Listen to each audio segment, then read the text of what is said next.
Praise the lord. యేసయ్య అతి పరిశుద్ధమైన నామములో మీ అందరికీ వందనాలు. ఈ దిన లేఖన భాగం యోబు గ్రంథం 8వ అధ్యాయము 7వ వచనం చదువుతున్నాను. ఇప్పుడు నీ స్థితి మొదట కొద్దిగా నుండినను తుదకు నీవు మహాభివృద్ధి పొందుదువు. ఈ దినపు స్థితిని, జీవితపు స్థితిని చూసిన వారు అనేకులు నీకు దూరం అవుతారు. ఎందుకో తెలుసా? ఇక నువ్వు బాగవని, నీలో ఇంకేమీ లేదని, వారికి సహాయకరంగా ఉండే జీవితం నీలో లేదని, వారేదైనా అడిగితే నువ్వు ఇచ్చే స్థితిలో లేవని, నీ బ్రతుకు పూర్తిగా పాడైపోయిందని వారు నిర్ధారణకు వచ్చేస్తారు. వచ్చిన వారు నిన్ను విడిచి వెళ్ళిపోతారు. అయితే ఇది మనుషులు పై రూపంగా చూస్తూ చెప్పే మాట. కానీ భవిష్యత్తును, రాబోయే దినములలో జరిగే సంఘటనలు ఎవరికి తెలుసు అంటే యేసయ్యకే తెలుసు. ఆయన నీ కొరకై మాట్లాడే మాట, నువ్వు రాబోయే దినములో నీకు అభివృద్ధి కలుగుతుంది అనే మాట. అయితే దీన్ని మనము విశ్వసించే స్థితిలో నిలబడుతున్నామా?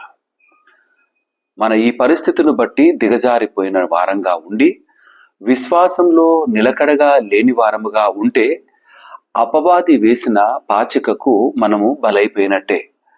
లేదా మన చుట్టూ ఉన్న మనుషులు మనల్ని హేళన చేస్తూ, మనకు దూరంగా ఉంటూ, మనల్ని కాదని త్రోసివేసిన వారిగా ఉంటే అది నిజమేమో అని నమ్మి మనం కూడా దిగజారిపోయిన వారంగా ఉంటే, ఇక ఆశ లేని బ్రతుకుగా మనం ఉంటే మన ఆలోచనలన్నీ పడిపోయినట్టుగానే ఉంటాయి. కానీ మరొకసారి నీ జీవితము చిగురించబడుతుంది. మరొకసారి నీ బ్రతుకు పడిపోయిన స్థితి నుండి ఉన్నతంగా నిలబెడతాను అనే మాట యేసయ్య మాట.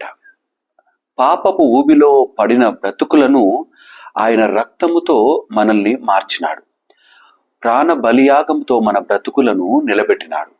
ఈ యేసయ్యకు ఏదైనా సాధ్యమే.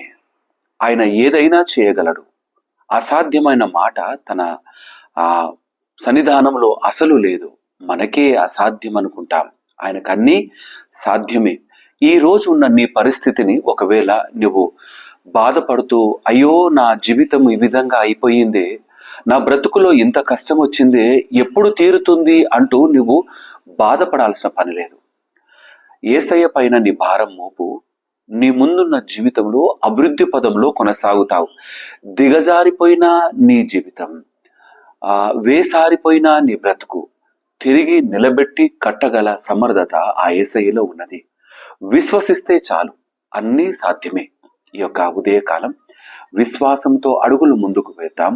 ముందున్న ప్రయాణంలో గొప్ప విజయాలను చవి చూస్తానన్న మాటను నమ్మకంగా మన హృదయంలో దాచుకొని అడుగులు ముందుకు వేసే వారముగా విశ్వాసంలో ఆయనలో నిలబడి కొనసాగుదాం. దేవుడి మాటలు దీవించి ఆశీర్వదించును కాక. ఆమేన్. తల వంచుదామా? మా యేసయ్య మీకే వందనాలు. మా బిడ్డలు ఎంతో మంది నా తండ్రి, నాయన అపవాది చేత పీడింపబడి నా తండ్రి వాడు వేసిన ఊరిలో చిక్కుకొని ఆశ లేని బ్రతుగ్గా, అభివృద్ధి లేని జీవితముగా మా జీవితం అయిపోయిందంటూ నా తండ్రి నిస్సహాయతలోకి జారిపోయిన వారు ఉన్నారు. అట్టి బిడ్డలను తిరిగి లేవనెత్తమని ప్రార్థన చేస్తున్నాను. అయ్యా, మునుపటి జీవితము ఒకవేళ జారిపోయినదిగా ఉండవచ్చునేమో, కానీ ముందున్న జీవితం మాత్రం అయ్యా నీవు అభివృద్ధి పదములో నడిపించే వాడవు. నా తండ్రి మా ముందు నవ్విన వారి ముందే నా తండ్రి మమ్మను బహుబలముగా నిలబెట్టే దేవుడవు నీవు మాత్రమే. విశ్వాసంగా అడుగులు ముందుకు వేస్తున్నాం. మా యొక్క ప్రతి పరిస్థితిని మార్చగలిగిన దేవుడవు నీవు. క్షణపాట్లో మార్చగలిగిన దేవుడవు నీవు. యేసయ్య, నీ సెలవు చెంతన బ్రతికే ఈ నమ్మకమైన జీవితాన్ని మాకిచ్చినావు.